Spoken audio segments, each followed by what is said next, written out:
2024 లేదా 25లో డిగ్రీ లేదా బీటెక్ చదివారా? సాఫ్ట్వేర్ జాబ్ కోసం ఎదురు చూస్తున్నారా? అయితే కోడ్ జ్ఞాన్ 100 డేస్ కోర్సులో చేరండి, జాబ్ సాధించండి. నమస్కారం అలగిరి రవీంద్రనాథ్ గారు. నమస్తే అండి శ్రీ గారు. సార్, నాకు తెలిసి మీరు కూడా ఈ సిచ్యువేషన్ ని ఫేస్ చేసే ఉంటారు. బికాస్ మనము ఇంటి నుంచి మన డెస్టినేషన్ కి రీచ్ అయ్యే ప్రాసెస్ లో ట్రాఫిక్ ఎక్కువగా ఉంది అంటే కొంచెం అటు ఇటు అయినా కూడా ట్రాఫిక్ పోలీసులు మాత్రం విపరీతంగా చలానాలు అయితే వేయడం అందరికీ తెలిసిన విషయమే.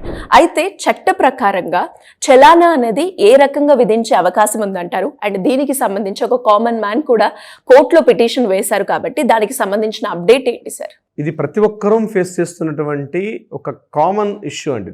ప్రతి ఒక్కరు, చిన్న పెద్ద కామన్ మెన్ అని కాదు, కానీ ప్రతి ఒక్కరు, సరే పెద్దవాడు ధనవంతుడు ఉండేవాడు ఏదో రకంగా పేమెంట్ కట్టేసుకొని మరలా అవి చలనాస్ క్లియర్ చేసుకుంటూ వెళ్తారు. కానీ కామన్ మెన్కి చాలా ఇబ్బంది. ముఖ్యంగా ఈ బైక్ రైడింగ్ చేసినటువంటి వ్యక్తులు ఎవరైతే ఉంటారో వాళ్ళు ఏం చేస్తారంటే డెస్టినేషన్కి అర్జెంటుగా వెళ్ళాలనే దీంట్లో ఒక్కోసారి సిగ్నల్ జంపింగ్ ఉంటుంది. సిగ్నల్ క్రాస్ చేయాల్సిన తెలియకుండానే సిగ్నల్ క్రాస్ చేస్తారు. హెల్మెట్ లేకుండా వెళ్తారు. కొన్ని సందర్భాల్లో సరైనటువంటి పేపర్స్ కూడా వాళ్ళు డాక్యుమెంటేషన్స్ కూడా వాళ్ళు క్యారీ చేయకుండా వెళ్ళని సందర్భాల్లో ఇమీడియట్గా ఒక ట్రాఫిక్ అని అడ్డంగా వచ్చేసి పక్కకు పిలిచి పెనాల్టీ అని చెప్పి వేస్తాడు. పోనీ ఆ పెనాల్టీ వేసింది ఏమైనా 100sలో 100లో ఉంటుందా? క్వశ్చనే లేదు, 1000sలో ఉంటుంది. వాడు డే అంతా కష్టపడితే కానీ ఈవినింగ్, ఇప్పుడు ఉదాహరణకు ఒక ర్యాపిడో లేకపోతే ఒక ఈ ఊబరు, ర్యాపిడో వీళ్ళందరూ బైక్ రైడర్స్, వాడికి వచ్చేది ఒక 4 కిలోమీటర్లు వెళ్తే వాడికి వచ్చేది 40 రూపాయలు, ఒక 30 రూపాయలు. వాడి మీద జస్ట్ సిగ్నల్ జంప్ చేశామని చెప్పి 1000 రూపాయలు వేస్తే మొత్తం ఏంటంటే ఆ రోజు సంపాదించుకున్న ఇన్కమ్ మొత్తం కూడా పొరపాటు ఒక దానికి వేస్తాడు. ఇంక బైక్ మూల పెట్టుకుని ఇంటికి వెళ్ళి పస్తులు పెట్టి పడుకోవాల్సిన పరిస్థితి వస్తుంది. దీనికి స్పందించి ఒక కామన్ మెన్, ఒక పిటిషనర్ ఏం చేస్తుంటే రాఘవేంద్రాచారి, అతను ఒక ప్రైవేట్ ఎంప్లాయ్. అతను రీసెంట్గా ఒక ట్రిపుల్ రైడింగ్లో వెళ్తుంటే 1200 రూపీస్ పెనాల్టీ వేశారు. పెనాల్టీ వేశారని చెప్పి అందులో పెనాల్టీ కట్టేసి ఊరుకోలే.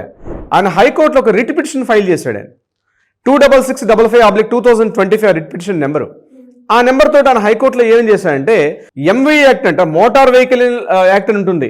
ఎంవీ యాక్ట్ ప్రకారం ఏం చెప్తుంది, అందులో 100 రూపీస్ నుంచి 300 రూపీస్ వరకు మాత్రమే పెనాల్టీ వేసే అవకాశం ఉంటుంది. కానీ ఈ ట్రాఫిక్ పోలీసులు జీవోలు పాస్ చేసుకుంటూ, గవర్నమెంట్ జీవోలు పాస్ చేసుకుంటూ ఇబ్బడిగా పెంచుకొని 1200 రూపాయలు, 1200 రూపీస్ కలెక్ట్ చేయాలి ఒక ట్రిపుల్ రైడింగ్ బైక్ మీద వెళ్తున్న వ్యక్తి అంటే ఎట్లా చేస్తాడు అన్నటువంటి ఒక కామన్ సెన్స్ లేకుండా అంతంత భారీ మొత్తంలో జరిమానాలు విధించడం సరైనది కాదు అని చెప్పి ఆయన హైకోర్టును ఆశ్రయించడం జరిగింది. హైకోర్టులో డిస్కషన్కి వచ్చింది. ఈ పిటిషనర్ తరపునటువంటి అడ్వకేట్ గోపాల్ గారు అని చెప్పి అతను కూడా మాట్లాడారు. దట్ ఈస్ గవర్నమెంట్ మీద అతను పిటిషన్ వేశాడు. గవర్నమెంట్ వైపు ఉన్నటువంటి ఇతను కూడా అటెండ్ అయ్యారు, పీపీ కూడా. అయితే ఇక్కడ విషయం ఏంటంటే డైరెక్ట్గా హైకోర్టు సూటిగా ప్రశ్న చేసింది, మోటార్ వెహికల్ యాక్ట్ ఎంత చెప్తుంది జరిమానా పెనాల్టీ విధించింది అంటే 100 రూపీస్ నుంచి 300 రూపీస్. మరి 300 rupees up to maximum limit 300 rupees అన్నప్పుడు మీరు 1200 రూపాయలు ఎట్లా విధిస్తారు అని చెప్పి సూటిగా ప్రశ్నించింది ప్రభుత్వానికి హైకోర్టులో కూర్చుని జడ్జి గారు కూడా. ఏ విషయాన్ని విత్ ఇన్ తొందరలో అంటే 1 వీక్ 10 డేస్లోనే దీని మీద క్లియర్ ఇన్ఫర్మేషన్, క్లియర్ వివరణ అనేది హైకోర్టుకి సబ్మిట్ చేయమని చెప్పి హైకోర్టు కూడా ప్రభుత్వానికి ఆదేశాలు జారీ చేయడం జరిగింది. ఒకవేళ మన అదృష్టం బాగుంది, మన అందరి యొక్క టైం బాగుంటే హైకోర్టు యొక్క ఆర్డర్స్ కానీ అంటే కొత్తగా మనం అడగట్లా, ఆయన అడిగింది ఏంది, మోటార్ వెహికల్స్ యాక్ట్ ఉంటుంది. యాజ్ పర్ ప్రతి ఒక్కరం కూడా మనం ఒక బైక్గా తీసుకున్నాం లేదా ఒక కార్ తీసుకుని రోడ్డు ఎక్కాం.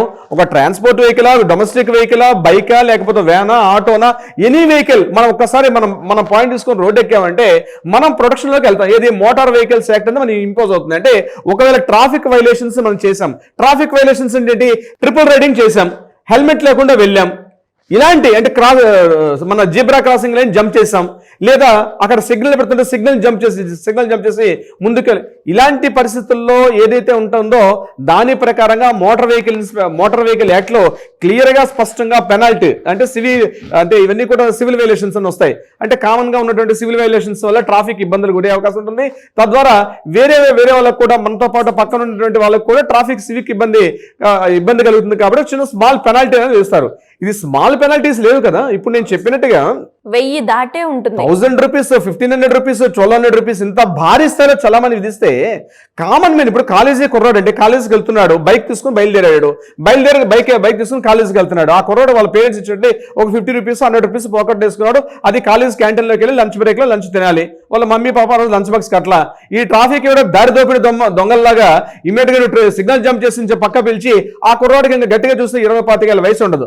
గట్టిగా ట్రాఫిక్ కొని చూడంగానే ఏదో ఒక యమదూతం చూసినట్టు ఒక యమధర్మరాజు చూసినట్టుగా భయం వేసి వాడు అక్కడ నుంచి ఆ తొందరలో ఏం చేసో తెలియకుండా వాడు పక్కన గుద్దేయడమో, లేకపోతే ఈ సైడ్కి హిట్టింగ్ చేసేయడమో, లేకపోతే డివైడర్ ఎక్కేయడమో, వీడి వల్ల ఇంకో అంటే వాడిని చూడడం వల్ల భయాన్ని అంటే అంతంత భారీ స్థాయి విధించడం వల్ల కొంతవరకు ట్రాఫిక్ వైలేషన్స్ తగ్గుతాయని గవర్నమెంట్ బహుశా ఆలోచించి ఉండొచ్చుగాక. కానీ ఈ కుర్రాళ్ళు ముఖ్యంగా ఒక 30-35 ఇయర్స్ అంటే జాబ్ చేసుకునే వాళ్ళ కొంత అలవాటు ఉంటుంది కాబట్టి మాట్లాడతారు. అక్కడ ట్రాఫిక్ కానిస్టేబుల్ ఆపాడంటే ఆ లోపల దగ్గరికి వెళ్ళి సార్ నా ఏదో చెప్తాడు. కానీ ఈ కుర్రాళ్ళకి పాపం వాటిని చూడంగానే ఆ యూనిఫామ్ చూడంగానే ఒక భయంకరంగా ఒక యమధర్మరాజు లాగా ఒక యమభట్లు వచ్చినట్టుగా భయపడిపోయి అలాంటి యాక్సిడెంట్స్ అయిపోయిన కొన్ని కోకొలలుగా మనం చూసుకున్నాం. అంటే ఇదంతా ఎందుకు ఒక కామన్ గా ఉన్నటువంటి 100 రూపీస్ 300 రూపీస్ ఉంటే వాడు ఈజీగా చెల్లించుకుంటాడు కదా.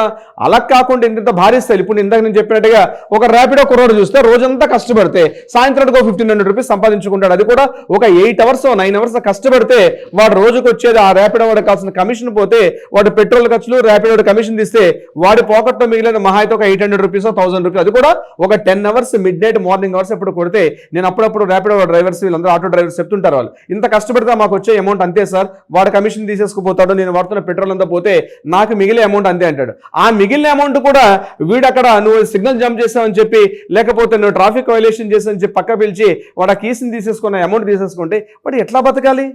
దీన్ని ఉద్దేశించే రాఘవేంద్రాచారి గారు అతను నిజంగా హెడ్స్ ఆఫ్ చెప్పాలి మిస్టర్ రాఘవేంద్రాచారి గారు మీరు. ఎందుకంటే ఒక ఇనిషియేటివ్గా మార్పు అనేది ఎక్కడో జరుగుతుంది. ఒక వ్యక్తి ముందుకెళ్తాడు, 100 మంది అతను ఫాలో అవుతారు. ఈరోజు అతను తీసుకున్న ఇనిషియేటివ్ స్టెప్ ఏదైతే ఉందో బహుశా ఆ తొందరలోనే హైకోర్టు దీని మీద ఒక మంచి తీర్పు ఇచ్చే అవకాశం కూడా ఉంటుంది. ప్రభుత్వానికి ఒక దిశానిర్దేశం చేసే అవకాశం కూడా ఉంటుంది. అంటే ఖచ్చితంగా మార్పులు రావాలి. జస్ట్ యాక్ట్ పక్కన పెట్టేసి చట్టాలు పక్కన పెట్టేసి గవర్నమెంట్ ఇచ్చిన జీవోల ద్వారా ట్రాఫిక్ పోలీసులు దాన్ని ఇంపోజ్ చేస్తారు. కమాన్ 1000 రూపాయలు కట్టు, పక్కకెళ్ళి ఒక స్వైపింగ్ మిషన్ పెట్టుకొని అమౌంట్ కట్టమంటాడు, లేకపోతే పక్కన మీసేవకి వెళ్ళి కట్టమంటాడు. ఈ బండి ఇక్కడ పెట్టేసి అవతలకు వెళ్లాల్సిన పరిస్థితి అర్జెన్సీ పరిస్థితి. అన్ని సందర్భాల్లో కొన్ని ఉంటాయి, గుడ్ బ్యాడ్స్ రెండు ఉండొచ్చు. కానీ చాలా సందర్భాల్లో మంచి అనుకున్నది కూడా చెడే అవకాశం కూడా ఉంటుంది. ఇటువంటి సందర్భాల్లో ఏదైతే అతను తీసుకున్నటువంటి ఈ ఇనిషియేటివ్ స్టెప్ మాత్రం రియల్ గా అప్రిషియేట్ చేయాలి. ఆ తొందరలో దీని మీద government proper guidelines high court ఇస్తుందనే మనం ఆశిద్దాం.